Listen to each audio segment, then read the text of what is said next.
Hello everyone, welcome to online study point.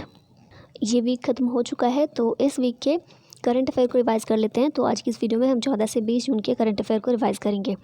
तो test की तरह दीजिएगा और लास्ट में अपना स्कोर भी ज़रूर बताइएगा। चलिए स्टार्ट करते हैं। भारतीय मूल के अमेरिकी सॉइल साइंटिस्ट डॉक्टर रतन लाल को वर्ष 2020 के किस पुरस्कार से सम्मानित किया गया है?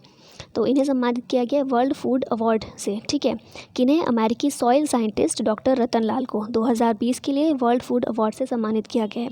किसके द्वारा ये अवार्ड दिया जाता है? तो वर्ल्ड फूड अवार्ड फाउंडेशन के द्वारा ये पुरस्कार दिया जाता है। इसकी शुरुआत हुई थी 1987 में। 1987 में पहली बार ये अवार्ड दिया गया था। 2020 में अमेरिकी सॉइल साइंटिस्ट डॉक्टर रतन लाल को दिया गया है। इनमें से किस भाषा के प्रसिद्ध शायर आनंद मोहन जुत्सी उर्फ गुलजार दहलवी का हाल ही में निधन 93 साल की उम्र में हो गया है? तो ये उर्दू के शायर थे गुलजार दहलवी, या फिर इनका नाम था आनंद मोहन जुत्सी। ठीक है, और इनका 93 साल की उम्र में निधन हो गया है। इनमें से किस बैंक ने ग्रामीण इलाकों में रहने वाले लोगों के लिए समर ऑफर्स लॉन्च किया है? समर ऑफर्स ये लॉन्च किया गया है एक प्राइवेट बैंक HDFC के द्वारा। ठीक है, HDFC प्राइवेट बैंक है। जैसे देखा ही हमने, ये ऑफ़र जो समर ऑफ़र है कब से कब तक है? तो 21 मई को इसकी शुरुआत की गई थी। कब तक के लिए ये ऑफ़र रखा गया है? तो 30 जून तक के लिए ये ऑफ़र वैलिड है। किसके लिए? ग्रामीण इलाकों में रहने वाले लोगों के लिए है समर ऑफ़र्स। किसके द्वारा? HDFC के द्वारा। HDFC की बात कर लेते हैं। तो ये एक प्राइवेट बैंक है, जैसा पहले ही बताया मैंने। इसकी स्थापना हुई थी 1994 में। ठीक है, और हेड क्वार्टर है इसका मुंबई में। और एक चीज़ और इम्पॉर्टेंट याद रख सकते हैं, इसका मोटो क्या है? We understand your world. और चेयरपर्सन इस समय है श्यामला गोपीनाथ। इतनी चीज़ें याद रखिएगा। नेक्स्ट क्वेश्चन है, पूनम अवलोकन अभ्यास निम्न में से किसकी आबादी को मापता है? पूनम अवलोकन अभ्यास ये शेर की आबादी को मापता है। ठीक है, अभ्यास का नाम याद रखिएगा, इंपॉर्टेंट है। नेक्स्ट क्वेश्चन है, भारतीय किस राज्य के गिर के जंगलों में पाए जाने वाले एशियाई शेरों की संख्या 2015 के मुकाबले बढ़कर 674 हो गई है? तो अभी हमने यहाँ देखा ना, पूनम अवलोकन अभ्यास किससे रिलेटेड है? शेर से। तो वही क्वेश्चन उसी से रिलेटेड आ गया है। अभी हाल ही में एशियाई शेरों की जनसंख्या, इनकी संख्या को मापा गया था। ये कंडक्ट करवाया गया था सर्वे, जिसमें ये पाया गया है कि 2015 के मुकाबले गिर के जंगलों में जो एशियाई शेरों की संख्या है वो बढ़कर 674 हो गई है। ठीक है, और गिर के जंगल ये कहाँ देखने को मिलते हैं? गुजरात में। और एक चीज़ याद रखिएगा इंपॉर्टेंट, एशियाई शेर सिर्फ भारत में ही देखने को मिलते हैं, भारत के अलावा और किसी भी कंट्री में नहीं है। और भारत में भी गुजरात के सिर्फ गिर राष्ट्रीय उद्यान जो है, जो यहाँ पर आप देखने को मिल रहा हो गिर के जंगल में, सिर्फ यहीं पर एशियाई शेर पाए जाते हैं, इसके अलावा और कहीं भी नहीं। तो इनकी संख्या जो घट रही थी, अभी जो सर्वे कंडक्ट करवाया गया है इसमें पॉजिटिव रिजल्ट आए हैं, और ये देखा गया है कि इनकी संख्या जो विलुप्ति के कगार पर ये जा रहे थे, अब इनकी संख्या में थोड़ा बढ़ोतरी देखने को मिली है। तो 2015 के मुकाबले लगभग 29% की बढ़ोतरी देखने को मिली है। इनकी संख्या में इंक्रीज़ देखने को मिला है। ठीक है, एक चीज़ और इससे रिलेटेड याद रख सकते हैं, IUCN की जो रेड लिस्ट होती है उसमें इसे इंडेंजर्ड कैटेगरी में रखा गया है। ठीक है, नेक्स्ट क्वेश्चन है, हाल ही में किस राज्य सरकार ने पहली से 5वीं तक की कक्षा के बच्चों के लिए ऑनलाइन क्लास पर प्रतिबंध लगा दिया है? तो ये किया गया है कर्नाटक सरकार के द्वारा। और आपने न्यूज़ में थोड़ा एनालिसिस वगैरह देखा होगा इसका ऑनलाइन क्लासेस के बारे में। तो ये पाया गया है कि ऑनलाइन क्लासेस की वजह से जो छोटे बच्चे हैं उन पर काफ़ी नेगेटिव असर पड़ रहा है। एक तो उनकी याददाश्त जो पावर होती है वो पावर काफ़ी कम होती जा रही है। चीज़ें याद रखनी बहुत कम कर दी हैं बच्चों ने, क्योंकि फ़ोन पर लगे रहते हैं। इसके अलावा उनका कंसंट्रेशन बिगड़ रहा है, क्योंकि ऑनलाइन क्लासेस फ़ोन में लेते हैं और क्लासेस लेते लेते कुछ और गेम्स में लग गया कुछ भी, तो फ़ोन पर ज़्यादा टाइम स्पेंड करने लग गए हैं बच्चे। तो ये जो सर्वे कंडक्ट किया गया था या जो भी स्टडी की गई है, इसमें पाया गया कि काफ़ी नेगेटिव इफ़ेक्ट पड़ रहा है बच्चों पर। तो इसी को ध्यान में रखते हुए पहली से 5वीं तक की कक्षा के बच्चों के लिए ऑनलाइन क्लास पर कर्नाटक सरकार ने प्रतिबंध लगा दिया है। वैश्विक आर्थिक संभावना रिपोर्ट 2020 निम्न में से किसके द्वारा जारी की गई? तो ये रिपोर्ट जारी की जाती है वर्ल्ड बैंक के द्वारा। नेक्स्ट क्वेश्चन है, हाल ही में फीफा द्वारा जारी रैंकिंग में शीर्ष पर कौन सा देश है? फीफा द्वारा रैंकिंग जारी की गई है, इसमें बताया गया है कि शीर्ष पर देश है बेल्जियम। हाल ही में किसने महिलाओं के लिए स्त्री कार्यक्रम की शुरुआत की है? तो स्त्री कार्यक्रम ये शुरुआत की गई है हैदराबाद पुलिस के द्वारा। स्त्री, इसकी फुल फॉर्म क्या है? She triumphs through respect, equality and empowerment. ठीक है, ये स्त्री की फुल फॉर्म है। और ये प्रोग्राम जो लॉन्च किया गया है, तो ऐसी स्त्रियों, ऐसी वुमेन को एम्पावर करने के लिए किया गया है जो कि डोमेस्टिक वायलेंस या फिर अब्यूज़ को सहन करती हैं। ठीक है, उन्हें उस चीज़ से मुक्त करने के लिए, उन्हें सपोर्ट करने के लिए हैदराबाद पुलिस के द्वारा स्त्री कार्यक्रम की शुरुआत की गई है। हाल ही में कौन छात्रावासों के लिए ISO प्रमाण पत्र प्राप्त करने वाला देश का पहला राज्य बन गया है? तो ये राज्य है ओडिशा। ठीक है, छात्रावासों के लिए ISO प्रमाण पत्र प्राप्त करने वाला ये देश का पहला राज्य है। ISO प्रमाण पत्र किस लिए होता है? क्वालिटी एश्योरेंस के लिए ये प्रमाण पत्र दिया जाता है। नेक्स्ट क्वेश्चन है, केंद्र सरकार ने सिंचाई योजना के अंतर्गत पर ड्रॉप मोर क्रॉप में चालू वित्त वर्ष में राज्यों के लिए कितने करोड़ रुपए का आवंटन किया है? तो ये 4000 करोड़ रुपए का आवंटन किया गया है केंद्र सरकार के द्वारा। किस लिए? सिंचाई योजना के अंतर्गत, और ये सिंचाई योजना का नाम है पर ड्रॉप मोर क्रॉप। ठीक है, इसमें राज्यों के लिए 4000 करोड़ रुपए आवंटित किए गए हैं। भारत के किस राज्य सरकार ने प्रवासी श्रमिकों के लिए रोज़गार ढूंढने के लिए रोज़गार सेतु पोर्टल लॉन्च किया है? रोज़गार सेतु पोर्टल ये लॉन्च किया गया है मध्य प्रदेश सरकार के द्वारा। ठीक है, रोजगार सेतु मध्य प्रदेश सरकार के द्वारा। इसी तरह से उत्तर प्रदेश सरकार ने भी एक कमीशन का गठन किया है ताकि वो ये चीज़ को पता लगाएं कि जो भी माइग्रेंट वर्कर्स हैं जो वापस गए हैं उनको किस तरह से काम दिया जाए। निम्न में से किस देश के स्वास्थ्य मंत्री जेमी मनालिच ने कोरोना वायरस महामारी को लेकर इस्तीफ़ा दे दिया है? तो स्वास्थ्य मंत्री जेमी मनालिच कौन से देश के स्वास्थ्य मंत्री हैं? ये चिली के। ठीक है, और इन्होंने ही कोरोना वायरस महामारी को लेकर इस्तीफ़ा दे दिया है। अब चिली की बात कर लेते हैं हम। तो जो कल भी हमने वीडियो देखा था उसमें मैंने ये मैप बनाया था, साउथ अमेरिका का मैप है, आप अगर पहचान पा रहे होंगे तो यहाँ पर देखने को मिलती है चिली, या फिर चिले भी इसको बोलते हैं। और चिली के बारे में एक ख़ास बात है कि सदर्न मोस्ट जो पॉइंट है, सदर्न मोस्ट जो सिटी है वो चिले की ही है, प्योर्टो विलियम्स। 2019 में काफ़ी न्यूज़ में था, तो उससे रिलेटेड भी क्वेश्चन आ सकता है कि प्योर्टो विलियम्स किस देश से रिलेटेड है, किस देश में ये सिटी है। तो ये चिली की एक सिटी है और ये वर्ल्ड की सदर्न मोस्ट सिटी है। निम्न में से किस देश ने कोरोना संक्रमित लोगों के इलाज के लिए प्लाज्मा की ऑनलाइन उपलब्धता शुरू की है? प्लाज्मा की ऑनलाइन उपलब्धता शुरू की गई है बांग्लादेश के द्वारा। किस व्यक्ति को विश्व खाद्य पुरस्कार 2020 से सम्मानित किया गया है? विश्व खाद्य पुरस्कार 2020, ये तो वही सेम क्वेश्चन आ गया जो हमने स्टार्टिंग में देखा था, रतन लाल को। अमेरिकी सॉइल साइंटिस्ट हैं डॉक्टर रतन लाल, इन्हें विश्व खाद्य पुरस्कार या फिर वर्ल्ड फूड अवार्ड से सम्मानित किया गया है। सहकार मित्र इंटर्नशिप कार्यक्रम पर योजना किसके द्वारा लॉन्च की गई है? सहकार मित्र इंटर्नशिप कार्यक्रम परियोजना ये शुरू की गई है NCTC के द्वारा। NCTC इसकी फुल फॉर्म है नेशनल कोऑपरेटिव डेवलपमेंट कॉरपोरेशन। किसके अंतर्गत ये आता है? Ministry of agriculture and farmers welfare. ठीक है, कृषि और किसान कल्याण मंत्रालय के अंतर्गत है, इसी की ये पहल है। और इसमें है क्या, इस स्कीम के अंतर्गत जो हमारे प्रधानमंत्री जी की एक काफ़ी आकांक्षी पहल थी, आत्मनिर्भर भारत, तो उसी को सपोर्ट करने के लिए इसकी शुरुआत की गई है। और इसमें कृषि क्षेत्र और युवाओं, इन दोनों को एक साथ लाने की कोशिश की गई है। तो जो भी कृषि और कृषि से संबद्ध क्षेत्रों में या फिर IT जैसे विषयों में जो भी ग्रेजुएटेड लोग हैं या फिर ग्रेजुएशन कर रहे हैं, ऐसे लोगों के लिए इंटर्नशिप कार्यक्रम है।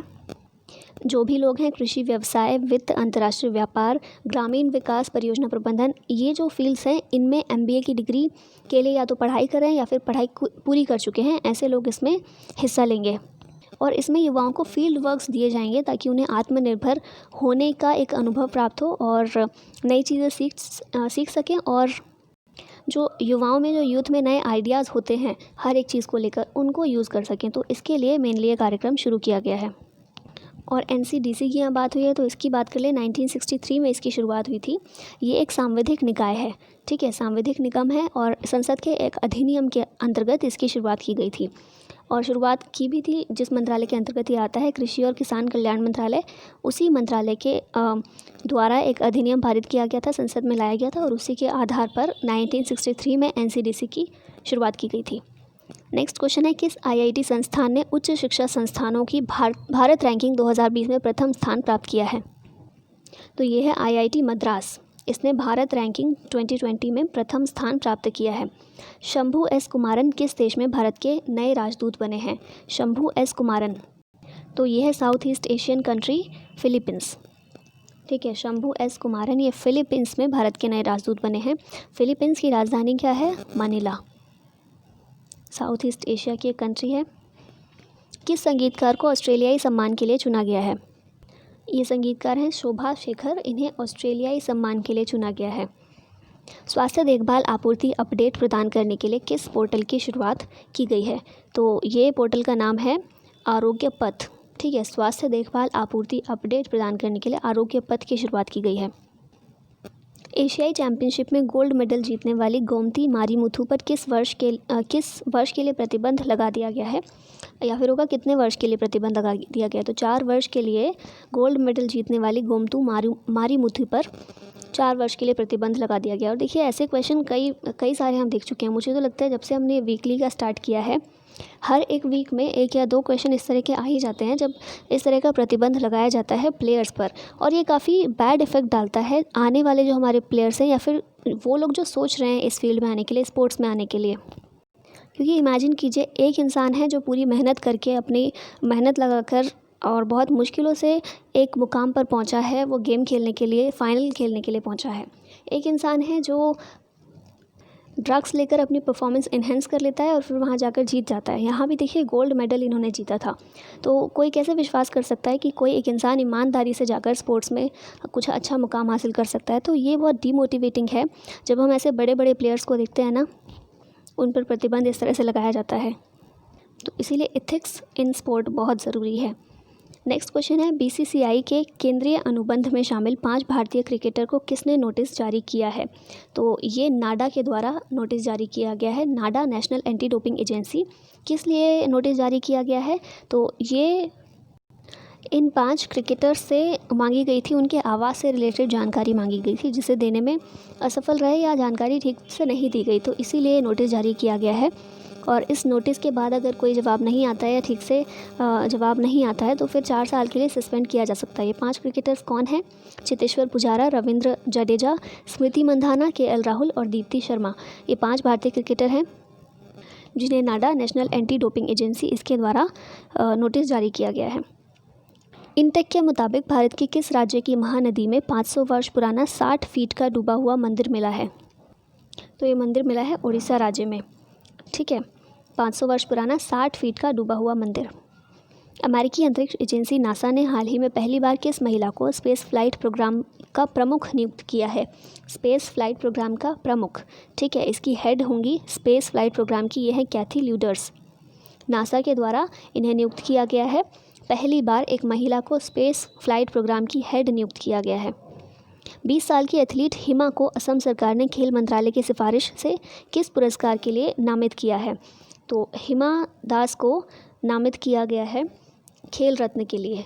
ठीक है, अभी अवार्ड्स के लिए नाम दिए जा रहे हैं सभी अवार्ड्स के लिए, तो खेल रत्न के लिए हिमा दास को असम सरकार के द्वारा नामित किया गया है।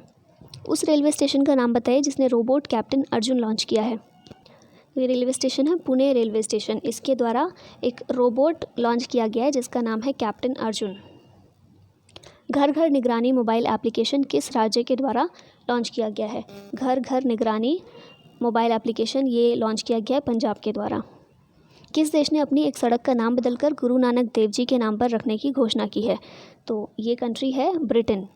ब्रिटेन ने अपनी एक सड़क का नाम बदल दिया है और गुरु नानक देव जी के नाम पर इसका नाम रखने की घोषणा की। पूर्वी नौसेना कमान के प्रमुख के रूप में किसे नियुक्त किया गया है? तो ये है विश्वजीत दास गुप्ता, जिन्हें पूर्वी नौसेना कमान के प्रमुख के रूप में नियुक्त किया गया है। अब जो नौसेना की कमान है, इंडियन नेवी बेसिस हैं, इनके बारे में थोड़ा बात कर लें तो 3 कमांड्स हैं हमारे पास करेंटली जो ऑपरेट होती हैं। इनमें कौन कौन सी हैं? वेस्टर्न नेवल कमांड, इसका मुख्यालय है, ये कहाँ से काम करती है? मुंबई से। फिर उसके बाद है सदर्न नेवल कमांड, ये कोची, और फिर है ईस्टर्न नेवल कमांड जो कि विशाखापट्टनम में है। ठीक है, और इसके अलावा एक अंडमान और निकोबार कमांड भी है जो कि इंडियन नेवी, इंडियन आर्मी और एयरफोर्स और साथ में कोस्ट गार्ड, इन सभी के लिए संयुक्त रूप से है। नेक्स्ट क्वेश्चन है, नेपाल के प्रसिद्ध पशुपतिनाथ मंदिर में स्वच्छता केंद्र का निर्माण कराने के लिए भारत ने कितने करोड़ रुपए देने की घोषणा की है? तो नेपाल में जो पशुपतिनाथ मंदिर है इसके लिए भारत ने 2.33 करोड़ रुपए देने के लिए घोषणा की है। स्वच्छता केंद्र का निर्माण यहाँ पर किया जाएगा भारत के द्वारा। फीफा के द्वारा जून के लिए जारी वर्ल्ड रैंकिंग में भारतीय पुरुष फुटबॉल टीम कौन से स्थान पर रही है? तो फीफा के द्वारा ये जो रैंकिंग की गई है, इसमें भारत की प्लेस रही है 108। भारत की फुटबॉल टीम को, पुरुष फुटबॉल टीम को 108वां स्थान प्राप्त हुआ है। भारत सरकार ने इनमें से किस देश में कोविड-19 महामारी से निपटने के विभिन्न पहलुओं से संबंधित 4 पेशेवर पाठ्यक्रम शुरू करने की घोषणा की है? तो ये है हमारा पड़ोसी बांग्लादेश, जिसकी राजधानी है ढाका। किस राज्य सरकार ने बाल श्रमिक विद्या योजना की शुरुआत की? ये शुरुआत की गई है उत्तर प्रदेश सरकार के द्वारा। और इस योजना में होगा क्या? ऐसे बच्चे जो कि जिनकी एज 8 से 18 वर्ष है, 8 से 18 साल के बच्चे जो कि पढ़ने की जिनकी एज है, स्कूल जाने की एज है, लेकिन घर में कोई भी कमाने वाला नहीं है, परिवार के भरण पोषण के लिए उन्हें काम करना पड़ रहा है, तो ऐसे बच्चों के लिए इस योजना की शुरुआत की गई है। इसमें 8वीं 9वीं और 10वीं कक्षा में पढ़ने वाले जो बच्चे हैं, उन्हें प्रति वर्ष 6,000 रुपये की अतिरिक्त सहायता देने का प्रावधान भी किया गया है। और इसकी शुरुआत इसी साल से की गई है। जो भी रिकॉर्डेड बच्चे हैं, जो कि कामकाजी बच्चे हैं, जिनकी एज 8 से 18 वर्ष है, उनमें से 2,000 बच्चों का चयन किया गया है। इसमें जो भी बॉयज़ होंगे उन्हें 1,000 रुपये और जो भी गर्ल्स हैं उनको 1,200 रुपये प्रति माह देने की व्यवस्था की गई है। हर महीने उनको इतने रुपये दिए जाएंगे और स्कूल्स में उनको भेजा जाएगा। तो एक तरह से उत्तर प्रदेश सरकार के द्वारा जो भी कामकाजी बच्चे हैं, उन बच्चों की और उन बच्चों के परिवारों के भरण पोषण की और पढ़ाई की पूरी जिम्मेदारी सरकार उठा रही है, श्रम विभाग उठा रहा है। राजा परबा त्यौहार किस राज्य में मनाया जाता है? राजा परबा त्यौहार ये ओडिशा में मनाया जाता है, ओडिशा। ठीक है। सुरक्षा बलों की वर्दी के स्वच्छता हेतु किसके द्वारा जर्मीकालीन नामक एक सैनिटाइजेशन चैम्बर विकसित किया है?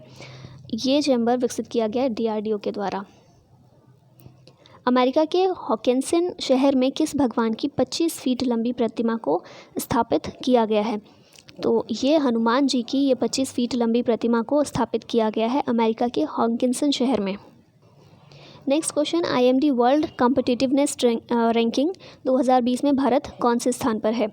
तो इसमें है भारत 43वें स्थान पर, 43rd प्लेस पर। कितने नेशन की, कितनी इकोनॉमीज़ की रैंकिंग की गई थी? तो 63 देशों की गई थी। इसमें से भारत को रैंकिंग प्राप्त हुई है 43rd।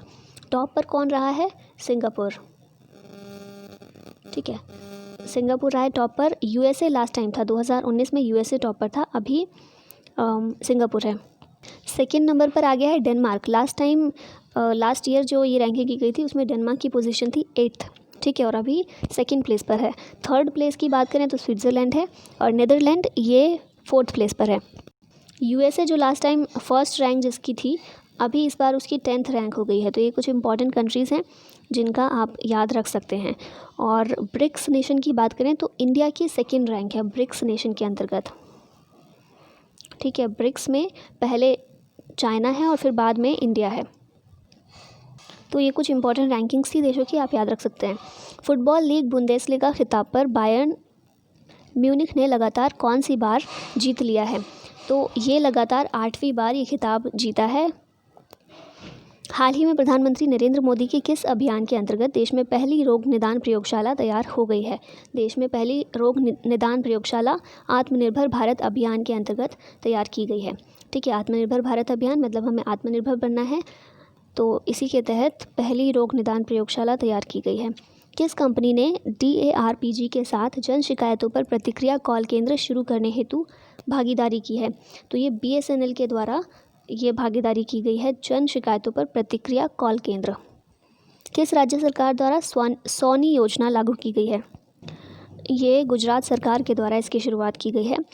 ठीक है, और सोनी की फुल फॉर्म क्या है? सौराष्ट्र नर्मदा अवतरण इरिगेशन, ये है इसकी फुल फॉर्म सोनी, सौराष्ट्र नर्मदा अवतरण इरिगेशन।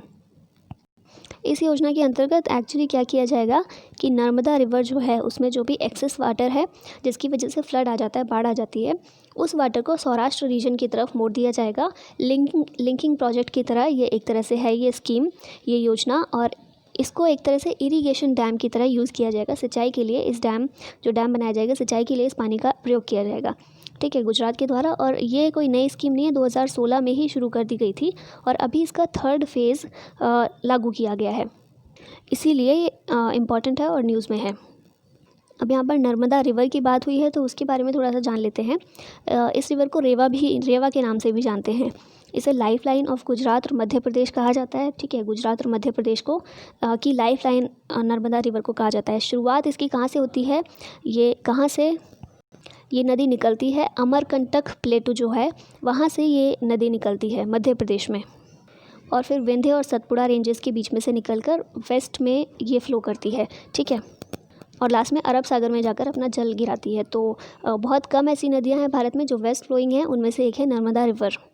अमेरिकी सैन्य अकादमी ने स्नातक की डिग्री प्राप्त करने वाली पहली सिख महिला कौन बनी है?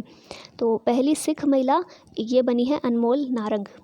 ठीक है, जिन्होंने स्नातक की डिग्री प्राप्त की है, ये पहली सिख महिला है। भारत को हाल ही में कौन सी बार संयुक्त राष्ट्र सुरक्षा परिषद का अस्थायी सदस्य चुना गया है?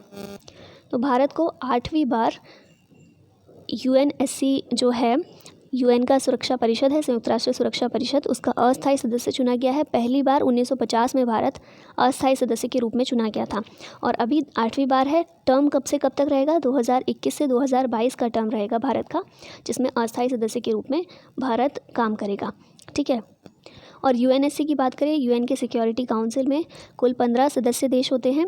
15 में से 5 तो हैं जो परमानेंट हैं और 10 हैं जो नॉन परमानेंट हैं। ठीक है, अस्थाई 5 और अस्थाई हैं 10। ये 10 हर 2 साल इनका चुनाव होता है, और भारत का 2021-22 के लिए 8वीं बार चुनाव किया गया है। और एक चीज़ और इम्पोर्टेंट याद रखिएगा, एशिया पैसिफिक रीजन में से भारत इकलौता ऐसा देश है जो कि इसके लिए जिसने दावेदारी अपनी की थी, और भारत उस दावेदारी में जीत गया है। यूएन में कुल कितनी कंट्रीज़ हैं? यूएन के सदस्य देश कितने हैं? 193। और यूएन की महासभा में ये सभी पार्टिसिपेट करते हैं। यूएन की महासभा में ये 193 देश शामिल हैं, और ये 93 जो सदस्य देश हैं ये मिलकर ही ये अस्थायी सदस्यों का चुनाव करते हैं। ठीक है, ये सब वोटिंग करते हैं, इन अस्थायी सदस्यों को चुनते हैं। और इम्पॉर्टेंट ये है कि 193 में से 184 सदस्यों ने भारत के पक्ष में वोट किया था अस्थायी सदस्यता के लिए। तो इसीलिए भारत की जीत हुई, काफ़ी अच्छे वोट्स के साथ भारत जीता है। इनमें से किस राज्य की कैबिनेट ने नीट परीक्षा पास करने वाले सरकारी स्कूल के छात्रों को 10% आरक्षण देने की मंजूरी दे दी है? तो ये किया गया है तमिलनाडु कैबिनेट के द्वारा। संयुक्त राष्ट्र संघ की व्यापार इकाई की एक रिपोर्ट के मुताबिक भारत वर्ष 2019 में सबसे अधिक एफडीआई पाने वाला कौन सा देश बन गया है? तो भारत 9वां ऐसा देश बन गया है जिसने सबसे अधिक एफडीआई 2019 में प्राप्त किया है। हाल ही में लोकपाल जस्टिस DK जैन का कार्यकाल कितने वर्ष बढ़ गया है? DK जैन, इनका कार्यकाल 1 साल के लिए बढ़ा दिया गया है। ये हमारे लोकपाल जस्टिस हैं। ठीक है, और बढ़ा दिया गया क्योंकि अभी नए लोकपाल जस्टिस का चुनाव करना थोड़ा पॉसिबल नहीं है कोरोना के चलते, तो इसीलिए कार्यकाल ये बढ़ा दिया गया है। हाल ही में किस राज्य ने ऑपरेशन डेजर्ट चेज़ शुरू किया है? तो ये जो ऑपरेशन डेजर्ट चेज़ है ये राजस्थान के द्वारा शुरू किया गया। एक्चुअली हुआ क्या कि राजस्थान पुलिस ने जो सैन्य खुफिया है, मिलिट्री इंटेलिजेंस इनपुट्स के आधार पर जयपुर में 2 रक्षा कर्मचारियों को गिरफ्तार किया था जो पाकिस्तान की जासूसी कर रहे थे। मतलब पाकिस्तान की जो जासूसी एजेंसी है ISI, उसको खुफिया जानकारी दे रहे थे। तो ऐसे 2 लोगों को गिरफ्तार किया गया, और उसी के बाद इस ऑपरेशन को नाम दिया गया ऑपरेशन डेजर्ट चेज़। ठीक है, एक चीज़ इंपॉर्टेंट है कि कौन से एक्ट के तहत इन्हें गिरफ्तार किया गया, ये 2 रक्षा कर्मचारियों को। तो ऑफिशियल सीक्रेट एक्ट 1923 है जो हमारे देश में, उसके तहत इन्हें गिरफ्तार किया गया। और ये जो ऑपरेशन है ऑपरेशन डेजर्ट चेज़, इसकी शुरुआत 2019 में ही हो गई थी जब एक एजेंट का पता लगा था, तो उसके बाद से ये ऑपरेशन जारी था। हाल ही में सिडबी के नए निदेशक कौन नियुक्त हुए हैं? ये हैं देवेंद्र कुमार सिंह, सिडबी के नए निदेशक। सिडबी की फुल फॉर्म क्या है? Small industrial development bank of India. ठीक है, शुरुआत की बात करें तो 1990 में इसकी शुरुआत की गई थी, और इसका हेडक्वार्टर कहाँ है? तो लखनऊ में है, उत्तर प्रदेश के लखनऊ में। ठीक है, और इसके नए निदेशक ये नियुक्त किए गए हैं देवेंद्र कुमार सिंह। नेक्स्ट क्वेश्चन है, हाल ही में किस राज्य ने 18 जून को मास्क दिवस के रूप में मनाने का निर्णय लिया है? मास्क दिवस 18 जून को मनाने का निर्णय लिया गया है कर्नाटक सरकार के द्वारा। और आज का लास्ट क्वेश्चन है, विश्व निवेश रिपोर्ट 2020 किसके द्वारा जारी की गई? तो ये विश्व निवेश रिपोर्ट 2020 ये जारी की गई अंकटाड के द्वारा। ठीक है, और ये अंकटाड की देख ले फुल फॉर्म, तो United Nations conference on trade and development, ये इसकी फुल फॉर्म है, इसके द्वारा रिपोर्ट जारी की गई। इस रिपोर्ट में देखा जाता है कि एफडीआई कैसा रहा, एफडीआई बढ़ा या कम हुआ, किस देश में ज़्यादा प्राप्त हुआ, किस में कम हुआ। जैसे हमने पीछे एक क्वेश्चन देखा था ना कि भारत 9th कंट्री है जिसे सबसे ज़्यादा FDI प्राप्त हुआ। तो इसने बताया कि 2020 में जो FDI है वो डिक्रीज़ हुआ है, ठीक है। वर्ल्ड लेवल पर 40% FDI डिक्रीज़ हो गया है, और कारण तो हम सभी जानते हैं, कुछ इसमें बताने वाली बात ही नहीं है। और भारत को देखें तो 2018 में इसकी पोजीशन थी 12वें नंबर पर था, और अभी 2019 में हमने देखा है कि 9th पोजीशन है भारत की ऐसे देशों में जिन्होंने सबसे ज़्यादा FDI 2019 में प्राप्त किया है। 2019 में भारत का FDI जो है वो 20% के करीब बढ़ा था। 20% मतलब 51 बिलियन डॉलर के आसपास भारत में FDI भारत को प्राप्त हुआ था। और 2020 का आंकड़े नहीं दिए गए हैं इसमें, मतलब ये बताया गया है कि 40% 2020 में कम हुआ है, लेकिन कंट्री वाइज आंकड़े नहीं, 2019 के आंकड़े ही जारी किए गए हैं। और ऐसा अनुमान लगाया गया है कि 2020 में बहुत ही शार्पली डिक्लाइन हुआ है सभी कंट्रीज़ में जो FDI है। और फिर बात कर लें एंकटाड की, तो फुल फॉर्म में बताई चुकी हूँ, United Nations conference on trade and development. इसकी स्थापना हुई थी 1964 में, और इसका हेड क्वार्टर कहाँ पर है, तो जेनेवा स्विट्ज़रलैंड में इसका हेड क्वार्टर है। तो ये थे हमारे इस वीक के कुछ क्वेश्चन।